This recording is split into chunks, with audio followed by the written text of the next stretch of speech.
Robert Lepage is a playwright, actor, stage and film director who was born on December 12, 1957 in Quebec City.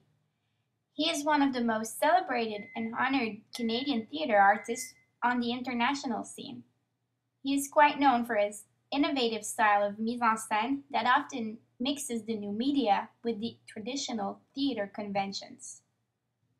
Lepage was raised in Quebec City, a city that will have tremendous impact on his work as it is often used as the backdrop to his films or plays. At age 5, he was diagnosed with a rare form of alopecia, which causes hair loss all over the body.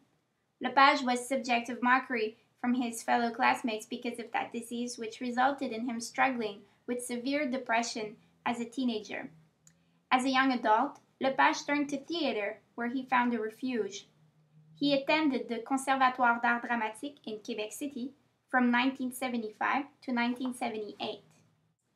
After a short period of time spent in Paris, where he completed his studies in acting, Lepage came back to Quebec, where he joined the Théâtre Lepage. He then created the play that would make him receive recognition outside of Quebec.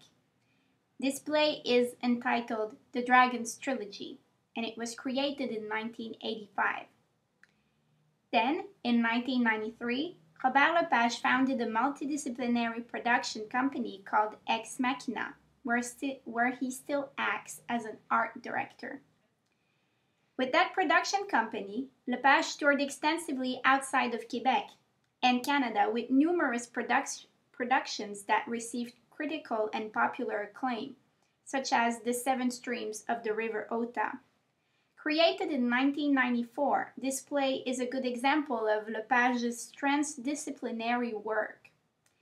This play involves an audiovisual installation integrating multi-images, pre-recorded video, as well as videos that are edited in front of a live audience. The play was shown as a work in progress and was completed in 1997, with its final version runs 7 hours long. The same year, Lepage was made Officer of the Order of Canada for his particularly imaginative and innovative work. Recently, last summer, Robert Lepage created an event especially for the celebrations of the 400th anniversary of Quebec City. Quebec City is Lepage's hometown and often source of inspiration. The innovative 40-minute show called The Image Mill featured one of the largest outdoor architectural projection ever made. Lepage used the surface of grain elevators and buildings located on the banks of Bassin Louise as a giant screen. The Image Mill covers 4 great periods in Quebec City's history, from exploration to settlement to development to contemporary life. It is a good example of Lepage's interest in creative possibilities that offer new technologies. Although Lepage is mostly known for his stage work, as we have just seen, he has had a successful career as a filmmaker as well. It is that side of Lepage's career that is covered in the article entitled Robert Lepage, Art in the Danger Zone, from the work The View from Here, Conversations with Gay and Lesbian Filmmakers in the course pack. It is the written version of an interview conducted by the author Matthew Hayes during the Toronto International Film Festival in 2006. The article focuses on Robert Lepage's background and discusses his point of view on being labeled a gay filmmaker.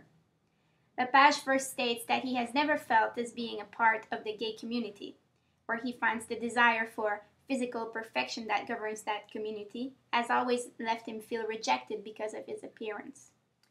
Lepage then addresses how AIDS has affected the community in making it very conformist.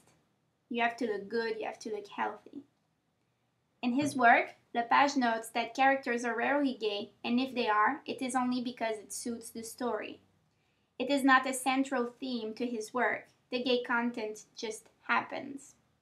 Therefore, Lepage finds the label a bit reductive, as the gay theme is only a small part of his work.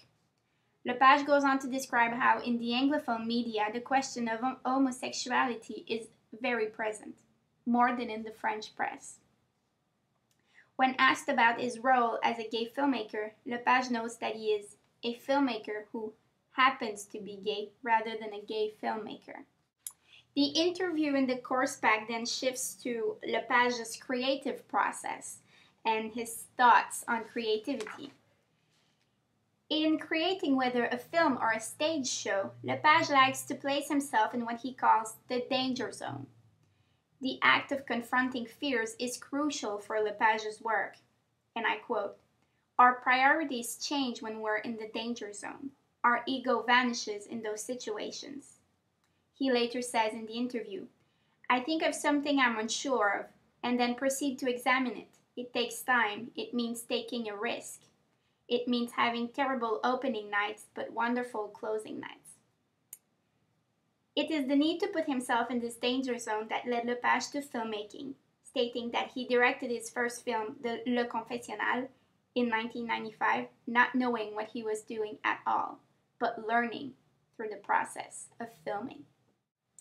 In 1998, Lepage created a satirical and politically charged film inspired by his play The Seven Streams of the River Ota, that left critics in Quebec raging but was acclaimed at the Toronto International Film Festival.